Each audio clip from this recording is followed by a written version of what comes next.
चरणौ शरणं प्रपद्ये।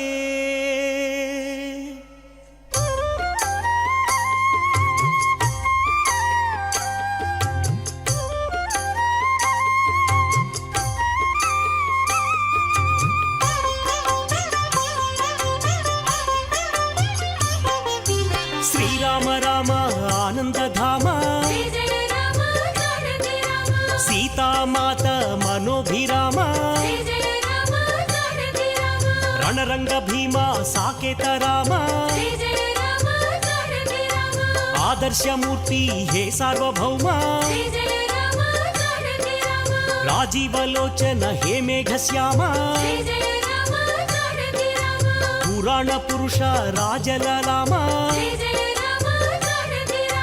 अगणित गुणगण सीताभिराम, मोहन रूप अनंत नाम, कौसल्य तनया कोसल राम, कारुण्यमूर्ति कमनीय नाम।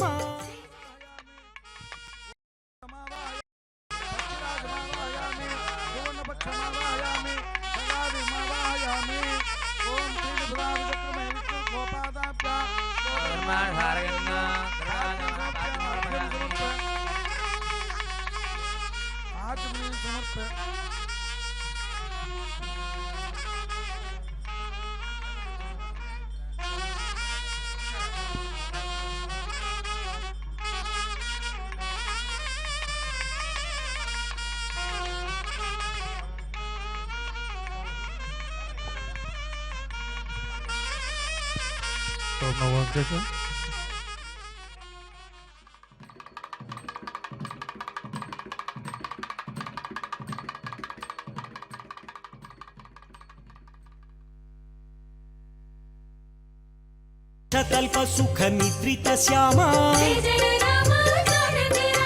अवतार मूर्ति अद्भुत नामा, क्षीराब्दिवासा अनंत शयना, अखिलांड कोटि ब्रह्मांड नाथा, अमर वंदिता आनंद रूपा, सुरनर प्रार्थित वैकुंठ धामा, अवनीतनया सेवित चरणा।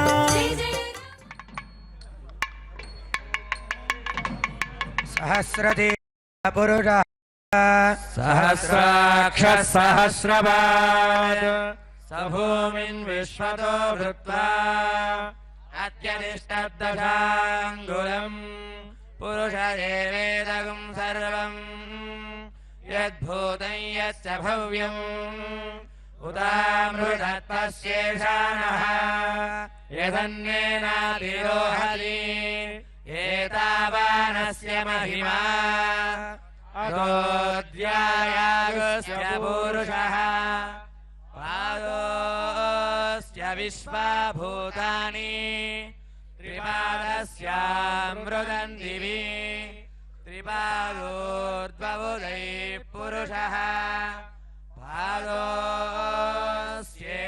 भयात् पुनः ततो विश्वं व्यक्रामत् साधनानसने अभि तस्मात् विराट जायत विराटो अधिपुरुषः स जातो अत्यरिष्यत पश्चात् भूमिमथो पुरः यत्पुरुषेण हविषा देवा यज्ञमदन्वत छन्दो अस्यासीराज्यम् ग्रीष्म यद्मः शरद्धविः सप्तास्यासन् परिधयः त्रिसप्त समिधः कृताः देवा यज्ञम् दन्वानाः अवज्ञन् पुरुषं पशुम् तैयज्ञम् बर्हिषि प्रोक्षन् पुरुषं जातमग्रतः तेन देवा अयजन्त साध्या ऋषयश्च ये तस्माद्यज्ञात् सर्वहुतः सम्प्रदं प्रसदाज्यम् पशोगश्चागश्चक्रे वायव्य ग्राम्यास्तये तस्माद्यज्ञात् सर्वहुतः रजसामानि जग्निरे छन्दागुंसि जग्निरे तस्मात् यजुस्तस्मादजायत तस्मादश्वा अजायन्त पर्याप्य अनन्तरायाय सर्वस्तोमोतिराष्ट्रमुत्तरमहर्भवति सर्वस्य जित्ये सर्वमेव तेनाप्नोति सर्वं जयति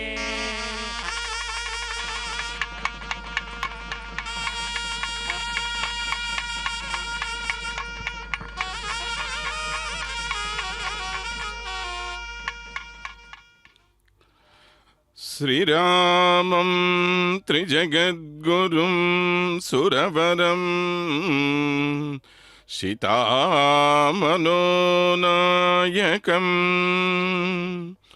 श्यामाङ्गं शशिकोटिपूर्णवदनं चञ्चत्कलाकौस्तुभं सौम्यं सत्यगुणोत्तमं सुसरयूतिरे वसन्तं प्रभुं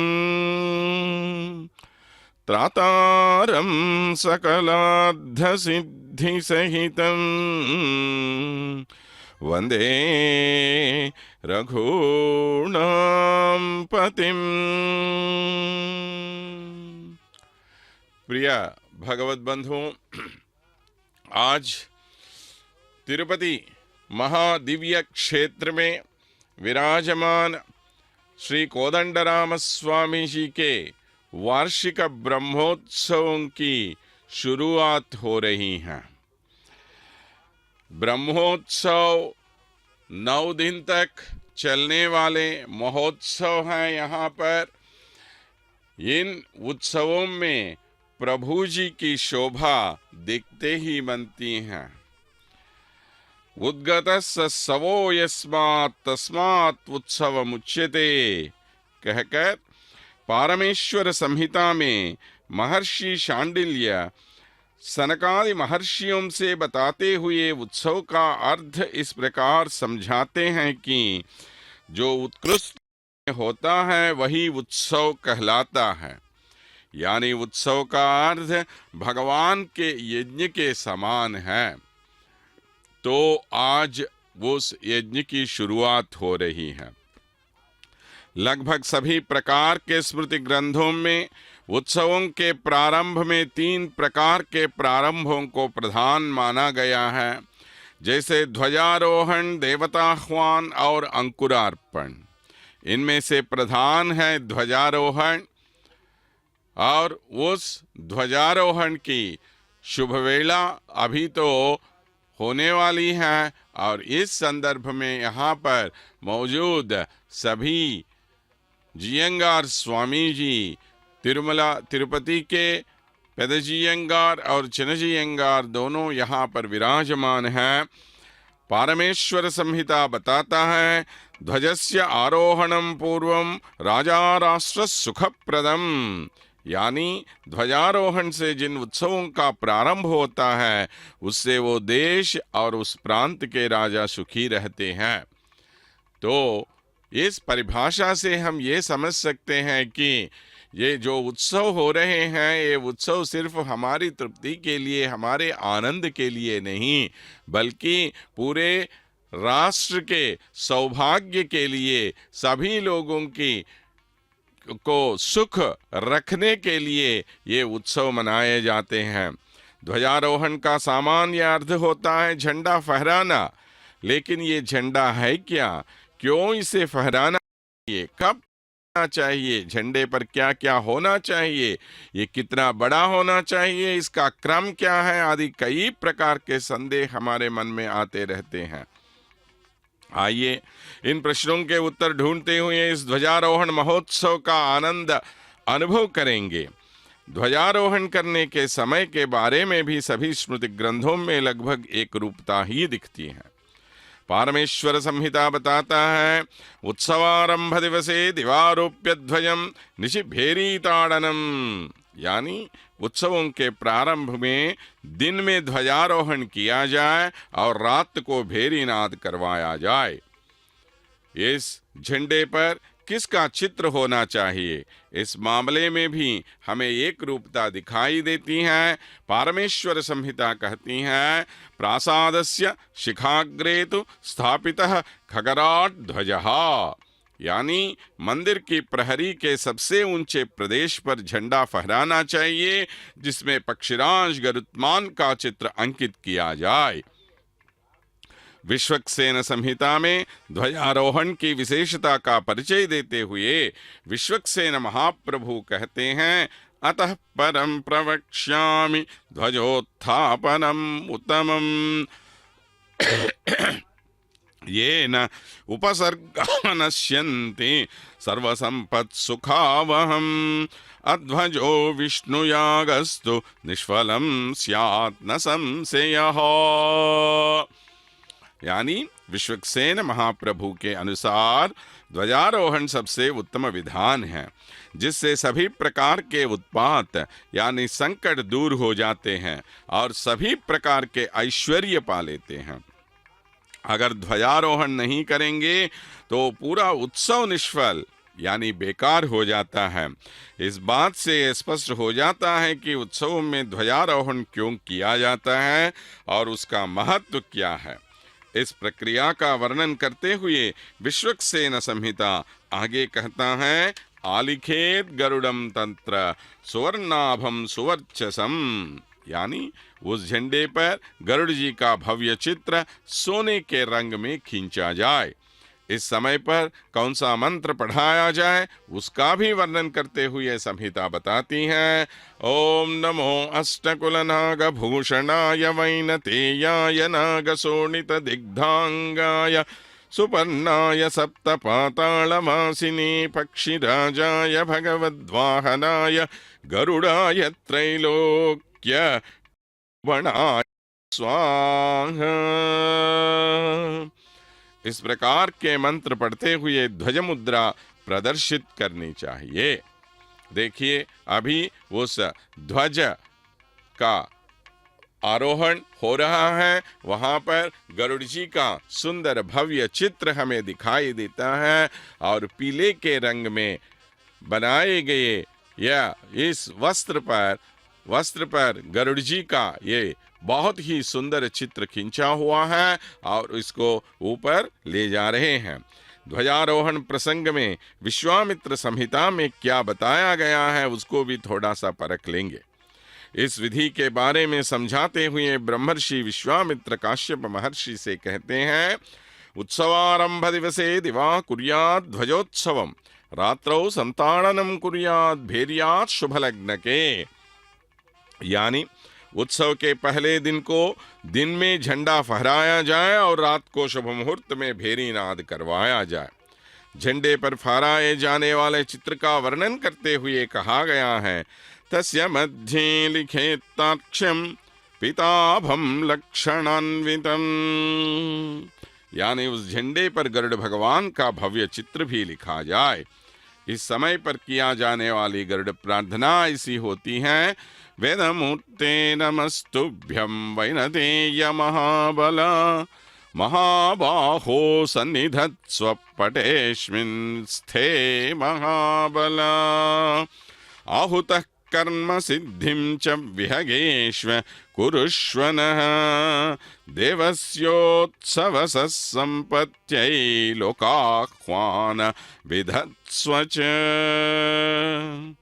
इस मंत्र के साथ गरुड़ गायत्री मंत्र का पाठन भी होना चाहिए।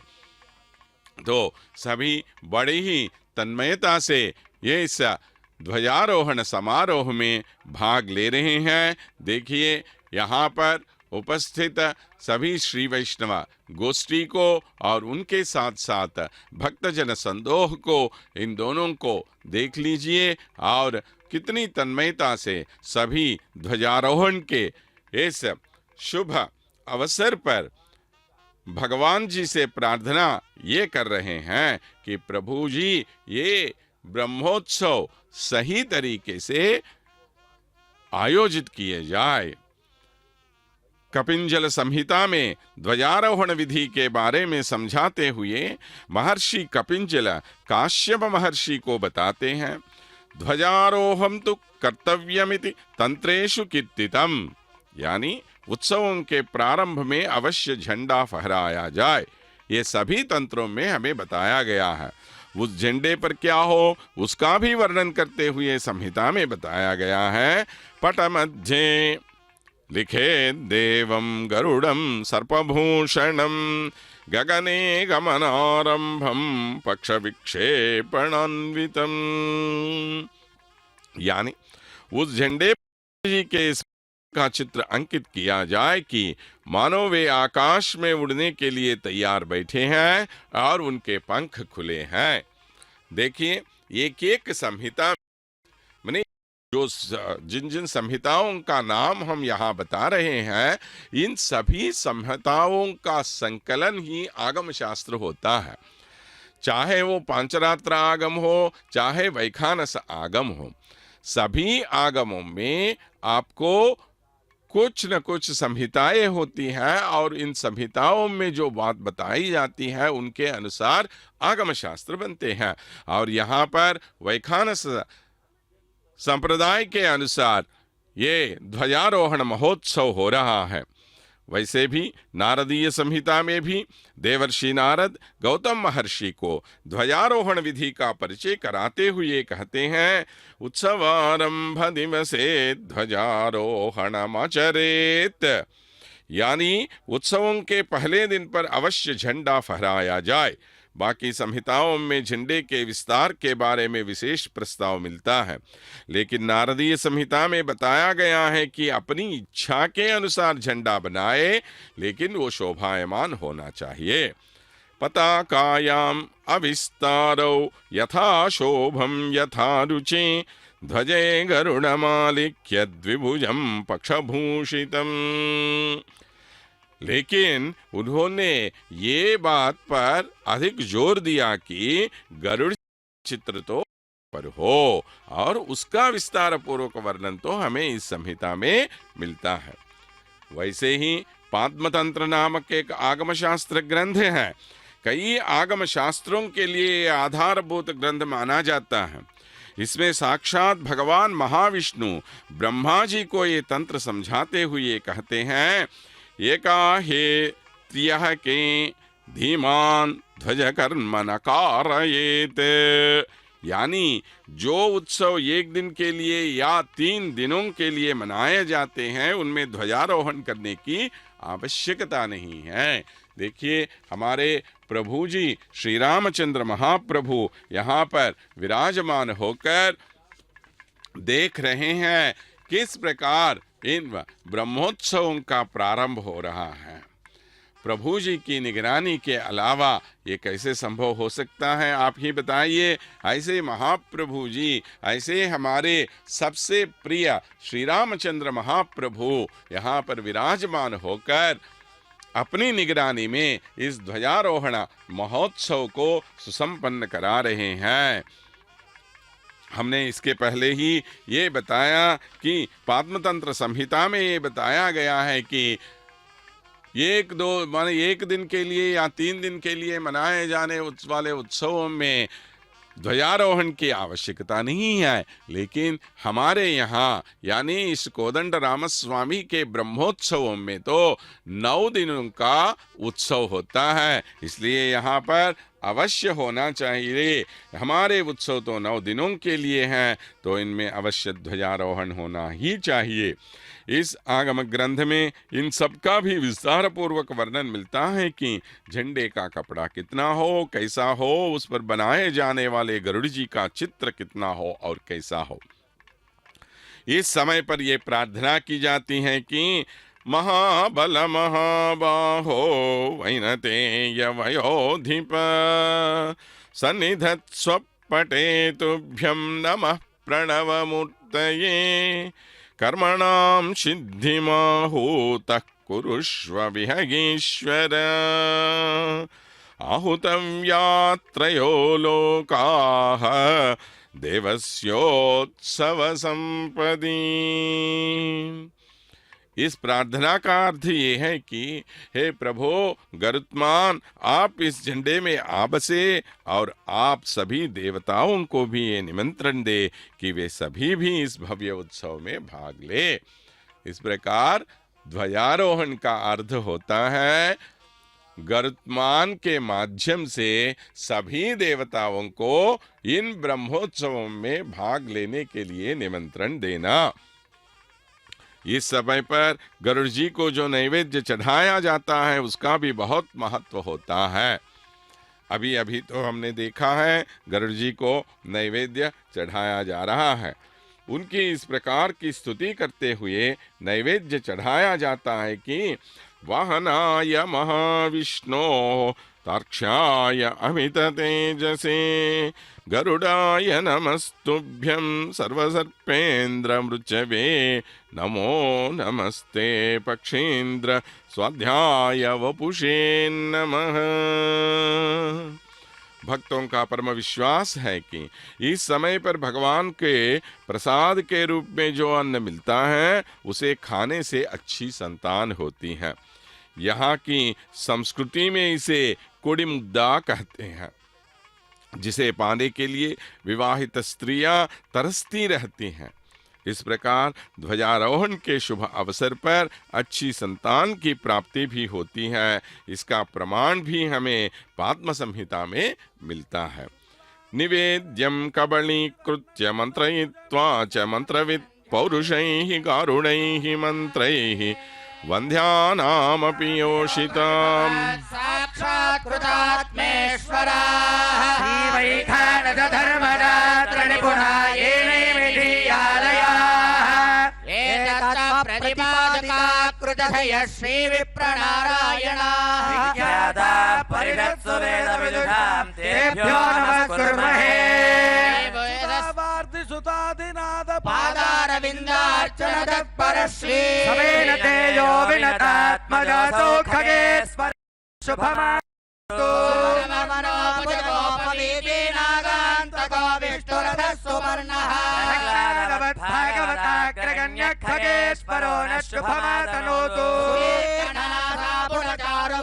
प्रसन्ननेत्राम्बुजकान्तिरम्यः अनन्यधारण विक्रमः खगेश्वरो न तनोतु इन्द्राभरणाञ्चिताङ्गो मनोज्ञसौवर्णकिरीटधारी महानुभावो भगवत्प्रसन्न खगेश्वरो न शुभमातनोतु इन्द्रमुख्यादरसिद्धसाध्य गन्धर्व विद्याधरमाननीयः समुद्धारणकार्यकर्ता खगेश्वरो न शुभमातनोतु सम्पन्नमतिप्रसन्नो लक्ष्मीकटाक्षाञ्चितपुण्यमूर्तिः हरिप्रियो वै धर्मवेदी खगेश्वरो न शुभमातनोतु जगद्दिदानन्द गुणाम्भुरासि पक्षदिक्षोपदिक्तदान्त खगेश्वरो न शुभमातनोतु गुणाज्योतिबलकृपालो सत्यव्रतकामचरो मनोज्ञः प्रतिज्ञानगुरुः सदां खगेश्वरो न शुभमातनोतु चङ्गरुत्पन्तं सुवर्णसुरः प्रभो दीर्घबाहुं बृहत्कर्णं वन्दे नागाङ्गभूषणौ अनिलगजविवृद्धिरस्तु श्रीमत्कमलायुवते धूले पटल पाटलित भुजपरिगजलुट्टयस्य शङ्खचक्रसाङ्ग कौमोदके नन्दकस्य भुजफलमदितदितितनय शतसहस्रस्य निधितरतनिहतरतनीतर बहुलदराजमित निखिललोकतापस्य कृष्णकल्कि प्रादुर्भाव देवदेवस्य भगवतो नारायणस्य श्रीपदक्षेत्राधिष्ठितस्य श्री सीता लक्ष्मण हनुमत् समेत श्री कोदण्डरामस्वामिनः नवान्निक महोत्सवाङ्गो त्रिभुवन संपोषणार्थं त्रिभुवनाकार जगदपक्षिराजः मण्डलमदित महाजलधि सुदाहरण समर्य समर विजिता सकलासुरगणः सुवर्णवर्णः पक्षपाल्ययुगल दीप्यमान दिव्यावयवः युगलधृत कनकरादीवः कटिकटित कनक मेघला किङ्किणी कणरवः ललाटतटोत्तञ्चत्तरल ताम्रचूडः प्रलय समय समुदित महाम्बुवाह सङ्काश भीषणाकृतिः पक्षपाली युगल विक्षेप वेगवादोद्धूतकाण्डविदः भवेन कटिसूत्रावदंसकः कृतमहात्मनागः नरकान्तकरदः गरुडः प्रसन्नः सकलदेवतागमाह्वानार्थो सन्निधानं व्यधत्ता गरुडं गजवाहनं गजवाहनो केतुरगं वृत्तमटे वृत्तमटे पृदुक पृदुक प्रमद प्रमद ग्रह भुग्रह भुग्रह संग्रहदो पंगो पंगो मर्दल मर्दल विकसित विकसित गरुडं गरुड प्रबोधन विष्णु भारत रोमः भुजगनाथक भेरिकरं दर गरुड कालमिदं महत् अंडमंडल खंड विभ्रम वीत पक्कद वैनदो गंडमंडल कुंडलेश्वर वीत कुंडल मंडलो बंद बंधुर कुंडलोरुगभूषण गंडमंडल चंडिताहव भेरिकाहल डंबरो गरुड तालमिदं महत्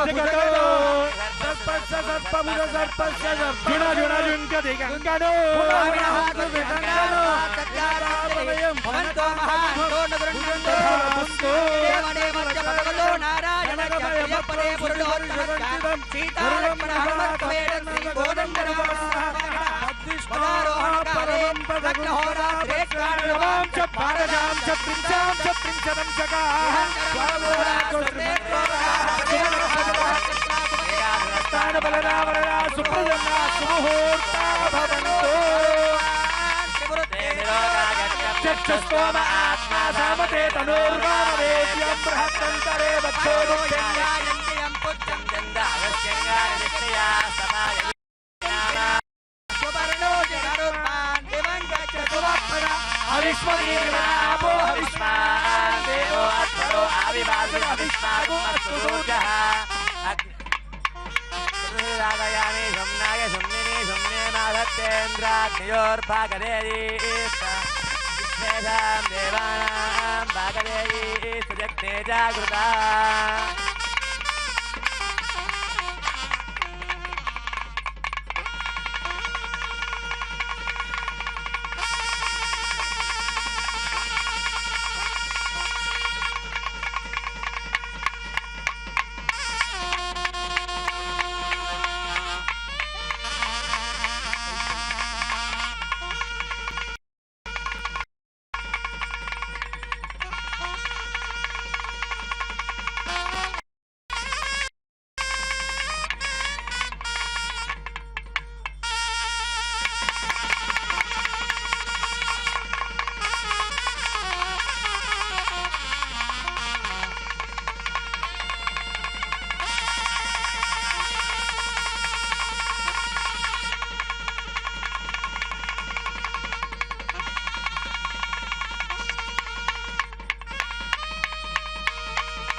प्रिय बंधुओं, देखिए अब तक हमने गरुड़ताल और गरुड़ मंत्र का गरुड़ जी की प्रार्थना करते हुए वैखानस आगम शास्त्र के अनुसार गरुड़ जी का निमंत्रण करते हुए गरुड़ ध्वज को ऊपर उठाया गया है। गरुड़ जी की प्रार्थना करते समय और गरुड़ जी को जो नैवेद्य चढ़ाया जाता है वो प्रसाद जो होता है वो प्रसाद खाने से अच्छी संतान होगी, ऐसा बहुत ही विश्वास है भक्तों में। यहाँ की में उसे कुड़िमुद्दा कहते हैं, जिसे पाने के लिए विवाहित स्त्रियां तरसती रहती हैं। देखिए कई सारी स्त्रियां यहाँ पर आई हुई हैं। ध्वजारोहण के शुभ अवसर पर अच्छी संतान की प्राप्ति भी होती है, उसका प्रमाण हमें पाद्म संहिता में मिलता है।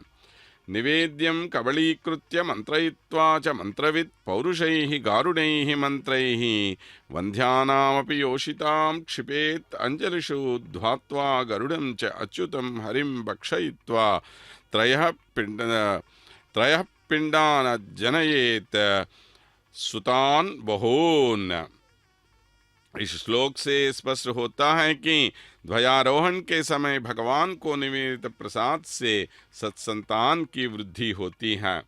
ध्वजारोहण के समय पर क्या क्या किया जाए उसका वर्णन करते हुए पात्मतंत्र में स्वयं भगवान जी कहते हैं, बद्ध्वा पुरुष मंत्रेण सपातकं संघटकं सुपर्णोसीति मंत्रेण ध्वजस्यारोपणं भवेत्। प्रासादाभिमुखं स्थाप्य खगेन्द्रं पटसंहितं तुर्यघोषं तधाम्नाय घोषं दिक्षु च घोषयेत्। खगेन्द्रमाला मंत्रादीन् तत्काले देशिको जपेत्। यानी इस समय पक्षिराजाय विद्महे सुवर्णभक्षाय धीमहि तन्नो गरुड प्रचोदयात्। तथागो हिरण्मयगो सोमागमात्ते दृढोत्पहन्नः आसाग्रे दुहुताङ्गेतान् अतः परस्यामि आचार्यस्य महात्मनः यः पठेत् निगान्नित्येषामादे राजवैदानजानान्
सदा वेङ्कटेशं स्मरामि स्मरामि हरे वेङ्कटेश प्रसीद प्रसीद